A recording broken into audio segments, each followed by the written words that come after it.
how many liters of water will have to be added to 1125 liters of 45% solution of acid so that the resulting mixture will contain more than 25% but less than 30% acid content.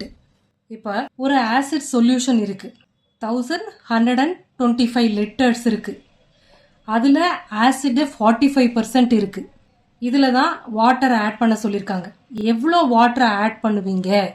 இந்த 25% to 35% acid content வர்ற மாதிரி நீங்கள் எப்படி dilute பண்ணுவீங்கன்னு கேட்டிருக்காங்க. எவ்வளோ வாட்டரை add பண்ணுவீங்க அப்படின்னு. ஸோ இப்போ அந்த வாட்டரோட ரேஞ்ச் தான் என்னன்னு இப்போ கண்டுபிடிக்க போகிறோம். கொடுத்துருக்கிறது 1125 litres of 45% solution. Okay, original solution எவ்வளோ இருக்கு? 45% ஆஃப் 1125 இருக்கு.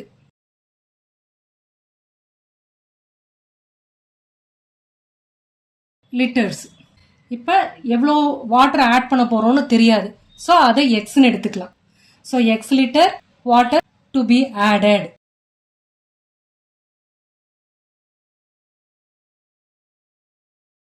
ஓகே, அப்போ ஆட் பண்ணால் அப்போ எவ்வளோ லிட்டர்ஸ் டோட்டலாக இருக்கும்? ரிசல்ட்டிங் மிக்சரில் 1125 plus x liters. Resulting mixture equal to 1125 plus x liters. Okay. இப்போ இந்த ரிசல்ட்டிங் மிக்சரில் தான் 25% to 30% ஆசிட் கண்டென்ட் இருக்கணும். சரியா? அப்போ 25% ஆஃப் 1125 plus x இந்த ரிசல்ட்டிங் மிக்சரில் 25% ஆசிட் கண்டென்ட் இருக்கணும். So 25% of 1125 plus x, 25% of resulting mixture எப்படி இருக்கணும்? இந்த ஒரிஜினல் சொல்யூஷனை விட கம்மியாக இருக்கணும். So 45% of 1125. ஆனால் 30% விட ஜாஸ்தியாக இருக்கணும். 30% of 1125 plus x greater than 45% of 1125. Okay, இப்போ இதை ஈக்குவாலிட்டி, இதை இன்இக்வாலிட்டி 1, இதை இன்இக்வாலிட்டி 2ன்னு வச்சுக்கலாம். இப்போ இது ரெண்டுத்தையும் சால்வ் பண்ணோம்னா எக்ஸோட ரேஞ்ச் என்னன்னு நமக்கு கிடைச்சிரும். இதில் ஒரு எக்ஸ் கிடைக்கும், இதில் ஒரு எக்ஸ் கிடைக்குமா? ஸோ அந்த லிமிட்டுக்குள்ளே வாட்டர் ஆட் பண்ணலாம்னு நமக்கு தெரியும். ஸோ இப்போ ஃபஸ்ட்டு இன்இக்வாலிட்டி எடுக்கிறேன். 25% of 1125 plus x is less than 45% of 1125. இதை சிம்பிளிஃபை பண்ணுவோம். ஸோ பர்சன்டேஜ் இருக்கிறனால divided by 100 plus x less than 45% of 45 by 100 into 1125. ரெண்டு பக்கம் ஒரு டினாமினேட்டரில் 100 இருக்கு காமனா. ஸோ அது கேன்சல் அவுட் ஆகிடும். அப்போ 25 into this much 45 into 1125. Okay, இப்போ எக்ஸ் ஐசோலேட் பண்ணணும். அப்போ என்ன பண்ணலாம்? இந்த 25 அதர் சைடுக்கு மூவ் பண்ணிடலாம். அப்போ 45 into 1125 டிவைடட் பை 25ன்னு கிடைக்கும். சரியா? இப்போ கேன்சல் அவுட் பண்ணலாம். இப்போ மல்டிப்ளை பண்ணால் இந்த 5 இங்கே போயிருமா?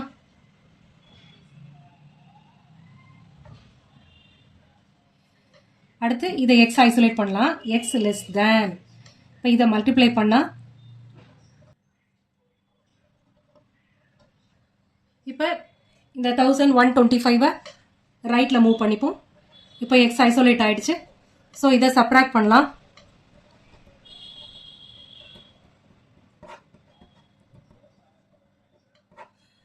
So x is less than 900ன்னு வந்திருக்கு. ஸோ இது ஒரு லிமிட். அடுத்து இதை பார்க்கணும். 30% ஆஃப் இதை கால்குலேட் பண்ணணும் இப்போ. So 30% of 1125 plus x greater than 45% of 1125ன்னு வருது. இப்போ இதை பர்சன்டேஜை சிம்பிளிஃபை பண்ணுவோம். So divided by 100. Last problem simplify பண்ண மாதிரியே தான் அதே ஸ்டெப்ஸு. 100 கேன்சல் ஆகிடும், ரெண்டு பக்கமும் காமனாக இருக்கிறனால.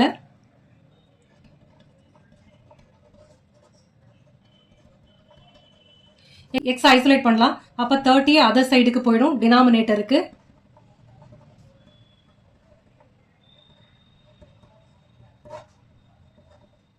இப்போ இதை கேன்சல் பண்ணலாமா? எந்த டேபிளால் கேன்சல் பண்ணலாம்? 15th டேபிளால் கேன்சல் பண்ணலாமா? அப்போ 2, இங்கே 3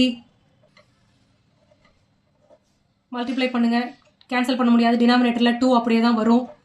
அடுத்து இங்கே மல்டிப்ளை பண்ணால் 15, 6, 7, 3, 3 வந்திருக்கு. 1125 இந்த பக்கமே வச்சுக்கிறேன். இதை ரெடியூஸ் பண்ணிக்கலாம்.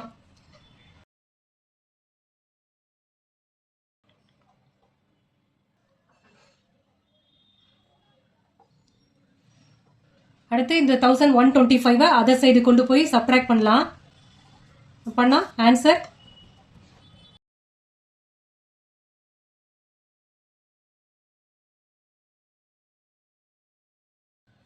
ஸோ 562.5 லிட்டர்ஸ் வருது.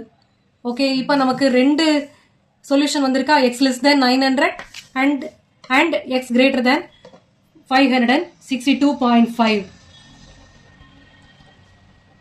ரெண்டுத்தையும் கம்பைன் பண்ணி எழுதுறேன்.